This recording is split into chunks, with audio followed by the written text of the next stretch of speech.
Today on the Morning Edition, the Anchorage Assembly meeting was a little hot and testy as members argued over meals and who was paying for them. We'll share the sights and sounds from the chamber. Plus, the Alaska legislative session turned its attention to evacuees from former Typhoon Halong with some unfortunate assessments and updates on the situation. We'll bring you the latest on the villages devastated by the storm. And later, a church in Hawaii is celebrating a major milestone, 100 years.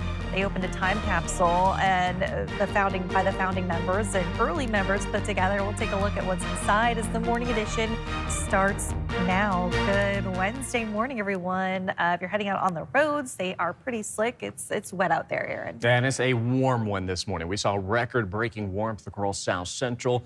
Many areas seeing temperatures well above freezing this morning, but that is still going to pose some issues on those roadways. And we'll get to those temperatures across South Central in a minute to kind of show you what we're talking about.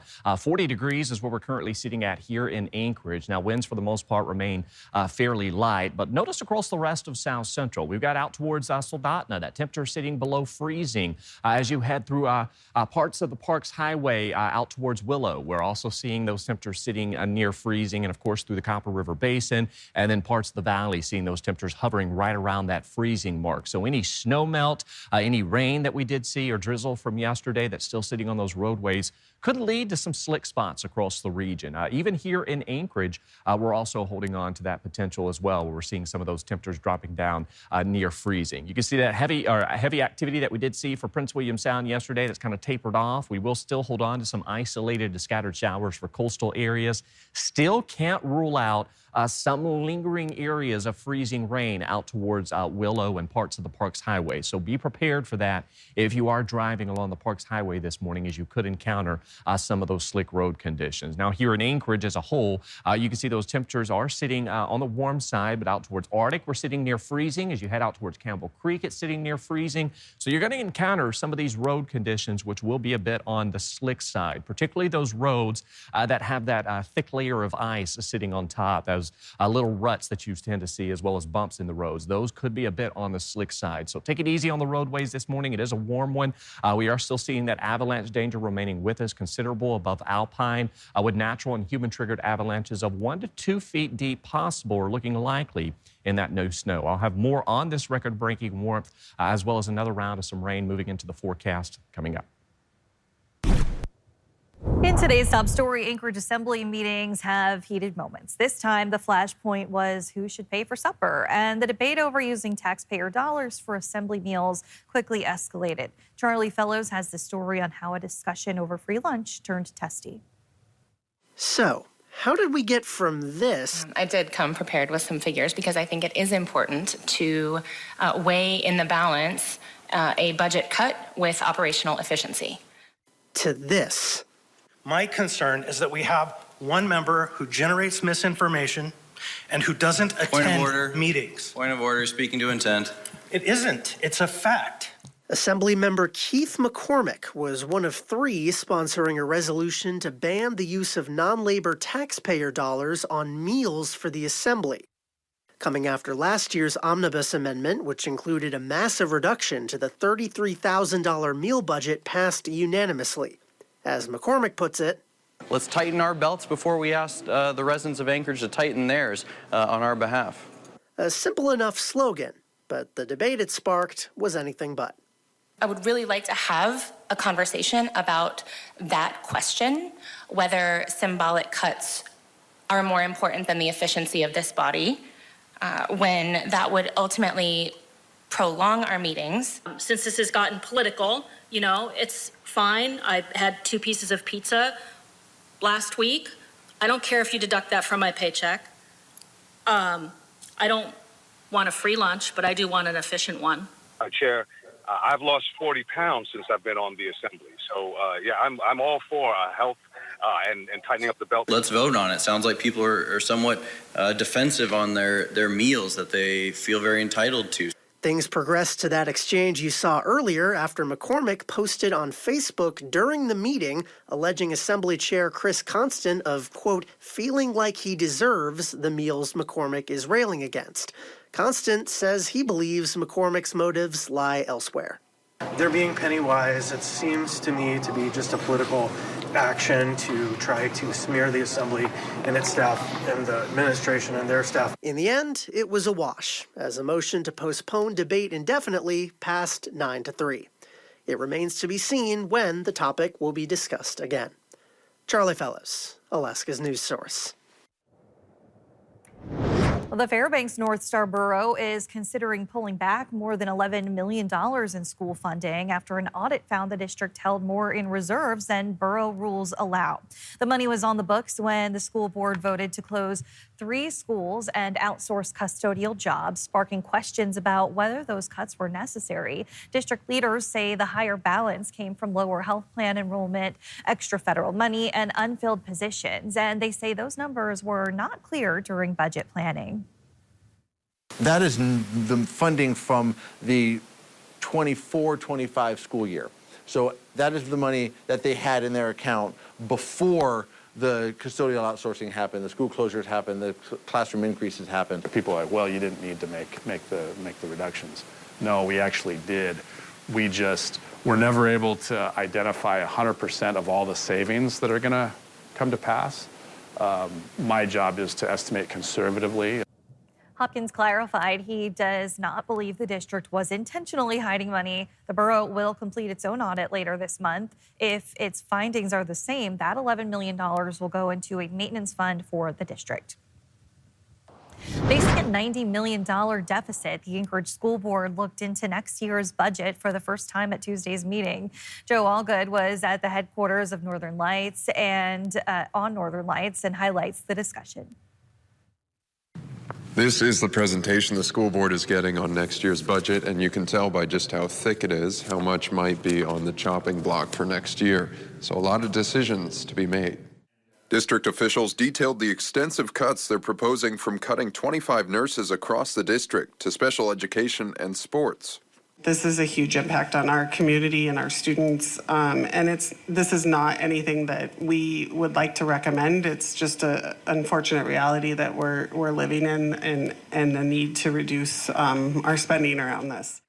Several board members were particularly concerned about the scale of cuts to Anchorage middle schools, given that next year all those students will have been kindergartners, first and second graders during the COVID-19 pandemic.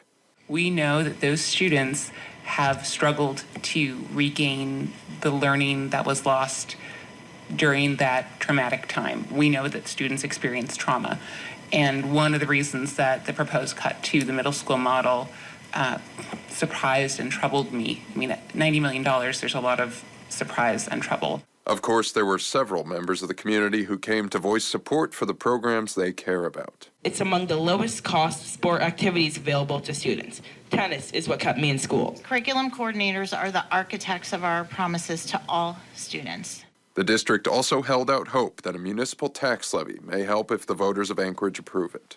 We've built into this budget ways to address what we already foresee, which are going to be large class sizes. So through the levy and through these holdback positions, we can weather this storm. Joe Allgood, Alaska's news source.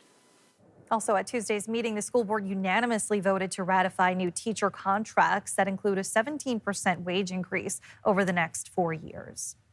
The Alaska Marine Highway System could slow or stop this summer as a major federal grant remains unresolved. The funding makes up nearly half the ferry system operating budget, leaving a $78 million gap and putting sailings at risk during peak travel season. Lisa Murkowski's office says the money is expected this spring, but there is no firm timeline. A final decision may not come before the summer schedule is set in May. State leaders are reviewing options, including retiring the oldest vessel, as uncertainty looms for coastal travel. Nearly 4 months after former Typhoon Halong slammed western Alaska, many families still can't go home. State officials told lawmakers recovery in hard-hit villages like Kipnuk and Quigilingok will take multiple construction seasons, meaning displaced residents are unlikely to return before the end of summer. Damage estimates show about 90% of Kipnuk and more than a third of Quig were destroyed. As some local leaders push for permanent relocation, lawmakers remain split on the path forward. And for the first time, we didn't sleep the whole night, and this was the first time I've ever felt so helpless, where I knew I couldn't protect my own daughter and my family. Excuse me. these places are special to us. It's what we know. It's in our bones and sinew.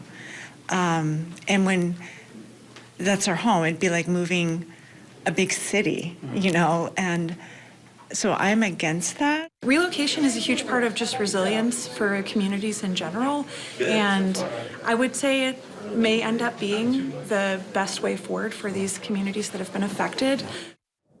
Later today, we'll hear from some evacuees from Kipnuk who are still living in Anchorage since leaving their homes.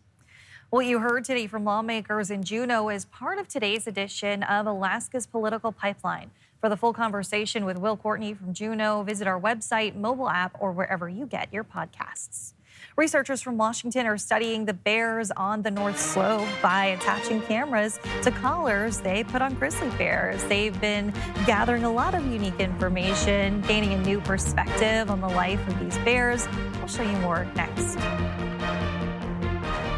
We're holding on to that warm weather pattern across South Central. Record-breaking warmth for both South Central and areas of Southeast. I'll have those details as well as a look ahead at the week ahead. But first at sunrise, 9:11 in Anchorage, 7:55 in Juneau. Your full forecast is next. Hello, Alaska. Jackie Purcell here to talk about the February edition of Picture Alaska. Of course, we take the viewer photos that you do send in to our station and check out what we do get. We get beautiful scenes of people having fun in the sun. This is a fog bow from northern Alaska. Thank you to Jenny Matthew for sending that in. And then capturing some of that weather that they see where they are in southeast Alaska. There was freezing fog, but check out that foreground, that beautiful totem pole. Again, you can always submit your photos at alaskasnewssource.com. That's Asher and his big snowman made right after our big snowfall here in the South Central area. Just go to, as I mentioned, alaskasnewssource.com, and you can go to the Submit Photos and Videos tab, click there, upload your photos or videos. We'd love to have them. I hope to see you online.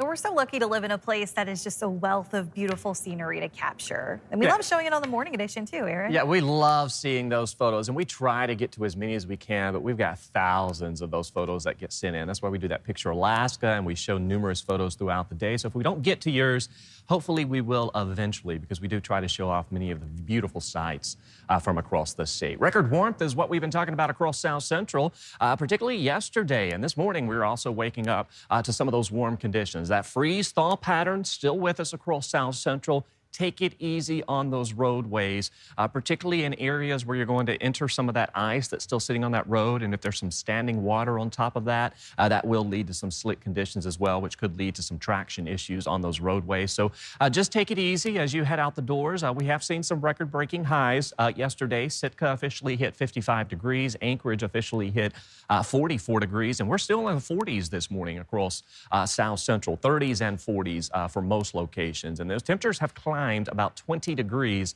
since the start of the month. We were at 28 degrees on February 1st, Groundhog Day. We were sitting near freezing. And then yesterday we topped out in the 40s. And of course today we'll also see those temperatures warming into the 40s for the first part of the morning. Later today we will see those temperatures drop back down right around the mid 30 degree mark. But you can see rain showers that were with us through the overnight hours are kind of tapering off. We're still seeing some localized areas of light rain showers, if not some freezing drizzle as you head through parts of the Susitna Valley out towards Willow, Talkeetna, Trapper Creek. We could see some of those slick road conditions. So just take it easy and treat those roads as if they are slick. You want to get to your destination safely this morning, as ice can be problematic on those roadways. You can see more rain expected out towards southeast. We kind of see a dry spell across South Central for today outside of some lingering showers out towards coastal areas. And then later tonight, more rain builds in across the coast. Now, what we'll be watching for tomorrow is if any of this can move in over the Kenai and Chugach range,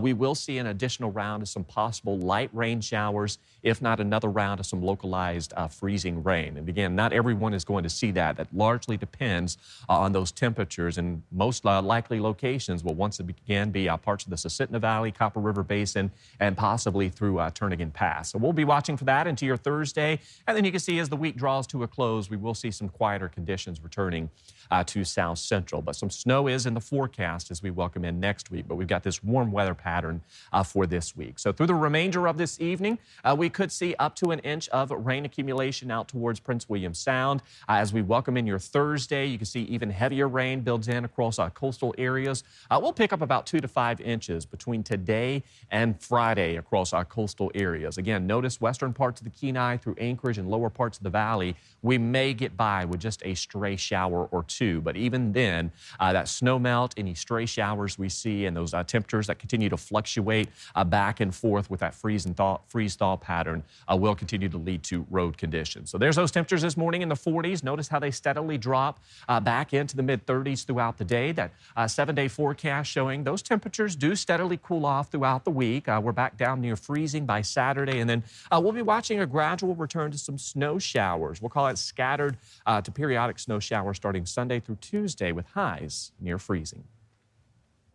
Well, these are the images most of us think of when we talk about grizzly bears, but a handful of grizzlies living on the North Slope are giving researchers a glimpse into their big wildlife from a unique perspective. Jace Bertrand spoke with researchers at Washington State University about what they hope to find in the study and what they've seen so far.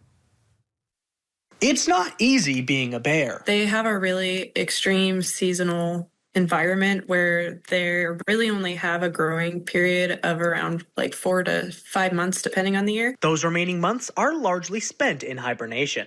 Ellery Vincent with Washington State University says their goal is to find out what these bears are eating in order to pack on the pounds. Having a better understanding of how the grizzly bears are using their environment will be really helpful in better understanding Arctic ecologies. Researchers are studying collar cameras they placed on 12 North Slope grizzlies with hopes of raising that number to 36 in the next 2 years. They say the trick is putting the collars on the bears. We have to do all of our work from aircraft because the North Slope is so remote. Once they're under anesthesia, you just place the collar and do all of the samples that you need. 17 hours of footage can be collected from the cameras before having to switch them out, capturing some interesting behavior. There was a bear that was sitting, just lying down shortly after we captured him in May. He is looking down and then looks up, and then there's a pack of wolves just sitting there, which is pretty cool. Learning the differences between North Slope bears and those closer to the coast. They're in such a food-limited environment that they actually, on average, are a lot smaller than other grizzly bear populations. Researchers are working with the Department of Fish and Game,